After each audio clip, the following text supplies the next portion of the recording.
আজকের এই দিনে তুমি আমার সন্তানটা নিয়ে হলেও আমাকে বাঁচিয়ে দাও, মুক্তিপণ দিয়ে দিলাম ওরে। ও দিনাজপুর বাসী, আপনি চাতক পাখির মতো বসে আছেন, কি ভাবতেছেন বলেন? আমি তো আয়াতটা পড়ার পরে জেলখানা থেকে 3 বছর পরে আমার ওই মেয়েটা, যারে 1 বছর রেখে গিয়েছিলাম, ফারিহা জান্নাত, 3 বছরে ওর উপরে আমার এত মহব্বত ভালোবাসা তৈরি হচ্ছে। আমার এই ভালোবাসার দিকে তাকিয়ে আমি বলছি, আমাকে যদি বাংলাদেশও লিখে দেয়, ফারিহাকে আমার মেরে ফেলা সম্ভব না। আমার ভালোবাসার খাতিরে বলছি, অথচ তার আমি দেখেই নাই, ও আমার চেনে না এখনো। আমার হুজুর বলে ডাকে, বলে হুজুর আমার বাড়িতে চলেন। 1 বছর রেখে গেছি, 3 বছরের ভেতরে আমার সাথে আর দেখা নেই। বাস্তবতা কোথায় পৌঁছিয়েছে বলেন? এত আদরের মহব্বতের ভালোবাসার ফারিহা জান্নাতকে যদি আমি সারা বাংলাদেশ লিখে দিলেও দিতে রাজি না হই, মেরে ফেলতে রাজি না হই, আল্লাহ বলেন বিবানি এ ফারিহাকেও কিয়ামতে তুই আমার কাছে মুক্তিপণ হিসাবে দিতে চাইবি। এমন কঠিন সালসালা অবস্থা পয়দা করা হবে, আল্লাহ পাক বলেন মানুষ মুক্তিপণ দেওয়ার জন্যে পাগল হয়ে পড়বে। আজকে যে বাচ্চাটা হারিয়ে গেছে, এটা যদি কিডন্যাপ হয়ে যেত, আর কিডন্যাপার যারা, ওরা যদি বলতো ওর মা বাবাকে যে 5 লাখ টাকা না মুক্তিপণ না দিলে ছাড়া হবে না, বাড়ি ঘর বিক্রি করে হলেও মুক্তিপণ দিয়ে সন্তান ছাড়াতো। কথা বলে না কেন? হারিয়ে গেছে তাই শুনছে ওর মা কাঁদতেছে, আর যদি কিডন্যাপ হয়ে যেত তো পাগল হয়ে যেত।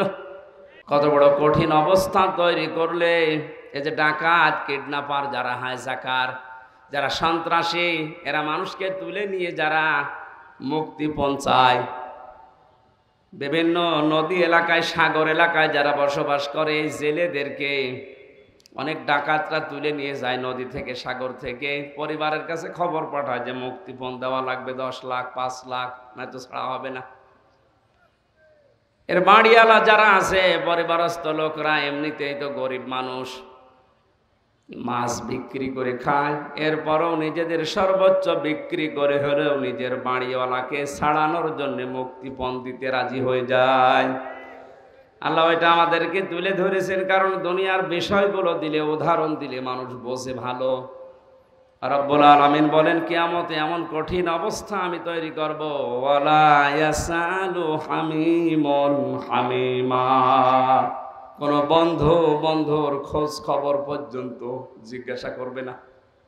10 বছর পরে যদি আমার কোনো পুরাতন বন্ধুর সাথে দেখা হয়, যারা 9 সালে আমার সাথে বিশ্ববিদ্যালয়ে ভর্তি হয়েছিল, এ দিনাজপুরে একজন আছে, মাওলানা মাহফুজুর রহমান, ওরা আমি অনেক দিন দেখিনি, জেল থেকে বের হওয়ার পরেও দেখিনি।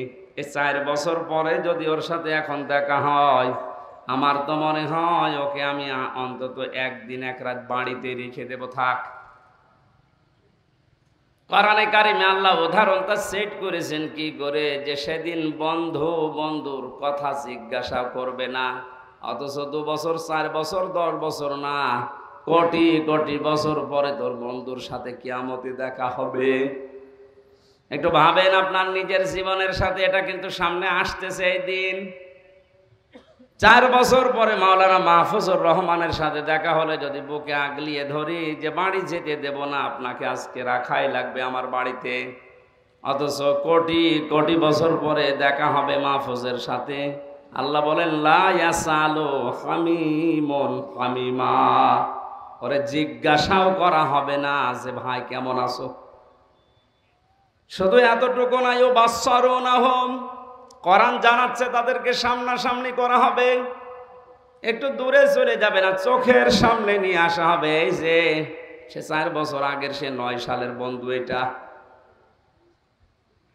ইয়াওয়াদুল মুজরিমু লাউ ইফতাদি মিন আযাবি ইয়াউমিযিন বিবানি, মানুষ যখন এই ঘামের ভেতরে ঘামতে ঘামতে হাবুডুবু খাবে, এখানে যত গরম হোক, ঘামের ভেতরে মানুষ ডুবে গেছে।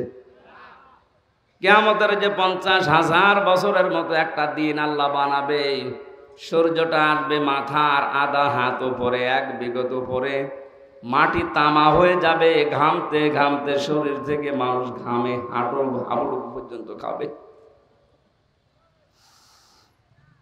দৃশ্য দেখার পরে বৃদ্ধ মানুষগুলো, যুবক মানুষগুলো বৃদ্ধ হয়ে যাবে। মেয়েদের লজ্জা স্থানও লাগবে না, পেট ফেটে সন্তান বের হয়ে যাবে। দুনিয়াতে যত কঠিন অবস্থা হোক, মানুষ দুধের বাচ্চার কথা বলতে চায় না, অথচ কিয়ামতে আল্লাহ বলেন এ দৃশ্য দেখে মানুষ দুধের বাচ্চার কথাও মনে থাকবে না, ভুলে যাবে। এই ভয়ঙ্কর দিনে মানুষগুলো পাগল হবে আল্লাহর আযাব থেকে বাঁচার জন্যে। লাউ ইফতাদি, এই যে ফিদিয়া দেওয়া, জরিমানা দেওয়া, মুক্তিপণ দেওয়া, হিড়িক বেঁধে যাবে, বলবে আল্লাহ ইয়াউমিদিন বিবানি, আজকের এই দিনে তুমি আমার সন্তানটা নিয়ে হলেও আমাকে বাঁচিয়ে দাও, মুক্তিপণ দিয়ে দিলাম ওরে। ও দিনাজপুরবাসী, আপনি চাতক পাখির মতো বসে আছেন, কি ভাবতেছেন বলেন? আমি তো আয়াতটা পড়ার পরে জেলখানা থেকে 3 বছর পরে আমার মেয়েটা, যারে 1 বছর রেখে গিয়েছিলাম, ফারিহা জান্নাত, 3 বছরে ওর উপরে আমার এত মহব্বত ভালোবাসা তৈরি হচ্ছে। আমার এই ভালোবাসার দিকে তাকিয়ে আমি বলছি, আমাকে যদি বাংলাদেশও লিখে দেয়, ফারিহাকে আমার মেরে ফেলা সম্ভব না। আমার ভালোবাসার খাতিরে বলছি, অথচ তার আমি দেখেই নাই, ও আমার চেনে না এখনো। আমার হুজুর বলে ডাকে, বলে হুজুর আমার বাড়িতে চলেন। তার 1 বছর রেখে গেছি, 3 বছরের ভেতরে আমার সাথে আর দেখা নেই। বাস্তবতা কোথায় পৌঁছিয়েছে বলেন? এত আদরের মহব্বতের ভালোবাসার ফারিহা জান্নাতকে যদি আমি সারা বাংলাদেশ লিখে দিলেও দিতে রাজি না হই, মেরে ফেলতে রাজি না হই, আল্লাহ বলেন বিবানি, এ ফারিহাকেও কিয়ামতে তুই আমার কাছে মুক্তিপণ হিসাবে দিতে চাইবি। এটা শুধু আমি একা না, আপনাদের জীবনে নেই। শুধু ওয়াজ শোনা না, আপনি বাস্তবে এটা মিলান তো, যে কত বড় কঠিন অবস্থা হলে নিজের এত বড় আদরের ভালোবাসার মেয়েকে পর্যন্ত মানুষ আল্লাহকে বলবে এটাও নিয়ে নেন, এ আমার দরকার নেই। কত জায়গায় বন্যা হয় দেখেছি, পেপারে, পত্রিকায়, ফেসবুকে। বন্যাতে মা ভেসে গেছে, মারা গেছে, তারপরও নিজের 2 বছর 2.5 বছরের সন্তানটাকে বুকের উপরে ভাসিয়ে রেখেছে জীবিত অবস্থায়। এটা দেখেননি? তাহলে দুনিয়ার জীবনে জীবন পর্যন্ত দিয়ে দিচ্ছে, কিন্তু সন্তানকে মারতে রাজি না, বাঁচিয়ে রেখেছে মা। অথচ কিয়ামতে এই মাই বলবে আল্লাহ আমার এই ফারিহাকে আমি দিয়ে দিলাম মুক্তিপণ, আমারে বাঁচাও। অসাহিবাতিহি ওয়া আখি, মানুষ তার স্ত্রীকে দিতে চাইবে, বন্ধু বান্ধব এবং নিজের ভাইকে। অফাসিলাতিহি আল্লাতি তুবে, তার জ্ঞাতি গোষ্ঠী, তার দলের লোক যারা তাদেরকে আশ্রয় দিত, যার নাম শুনলে মানুষ বলতো না অমুক দলের লোক, দরকার নেই, এইরকম দলের লোক কেউ বলবে আল্লাহ এদেরকেও দিয়ে দিলাম, আমাকে বাঁচাও। অমান ফিল আরদি জামিআ, এটা আরো কঠিন। শুধু দলের লোক না, জ্ঞাতি গোষ্ঠীর লোক না, যারা আশ্রয় দিত তারা না, স্ত্রী না, ভাই না, সন্তান আদি না, আল্লাহ পাক বলেন এ পৃথিবীর যত সম্পদ আছে ও সব দিতে রাজি হবে।